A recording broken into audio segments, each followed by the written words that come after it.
Colleague نے بنائی ہے، یہ رپورٹ آپ دیکھیں، بہت انٹرسٹنگ ہے۔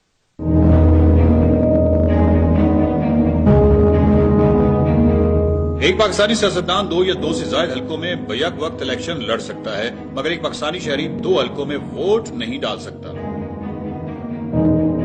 ایک شخص جو جیل میں ہے ووٹ نہیں دے سکتا، مگر ایک پاکستانی سیاستدان جیل میں ہونے کے باوجود الیکشن لڑ سکتا ہے۔ ایک شخص جو کبھی جیل گیا ہو سرکاری ملازمت حاصل نہیں کر سکتا، مگر ایک پاکستانی سیاستدان کتنی بار بھی جیل جا چکا ہو صدر، وزیراعظم، ایم پی اے، ایم این اے یا کوئی بھی عہدہ حاصل کر سکتا ہے۔ بینک میں ایک معمولی ملازمت کے لیے آپ کا گریجویٹ ہونا لازمی ہے، مگر ایک پاکستانی سیاستدان وزیر خزانہ بن سکتا ہے، چاہے وہ انگوٹھا چھاپ ہی کیوں نہ ہو۔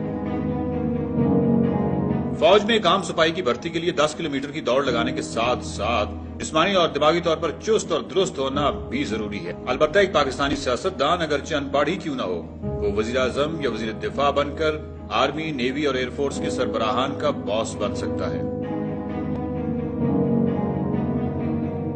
اگر کسی سیاستدان کے پورے خاندان میں کوئی کبھی سکول گیا ہی نہ ہو، تب بھی ایسا کوئی قانون نہیں ہے جو اسے وزیر تعلیم بننے سے روک سکے۔ اور ایک پاکستانی سیاستدان پر اگرچہ ہزاروں مقدمات عدالتوں میں زیر التوا ہی کیوں نہ ہوں، وہ تمام قانون نافذ کرنے والے اداروں کا وزیر داخلہ بن کر سربراہ بن سکتا ہے۔ اس نظام کو بدلنا چاہیے، ایسا نظام جہاں پر ایک عام آدمی اور سیاستدان پر یکساں قانون لاگو ہو۔ پاکستان کی عوام میں زیادہ سے زیادہ آگاہی کے لیے اس پیغام کو پھیلانے کی ضرورت ہے۔ ہمیں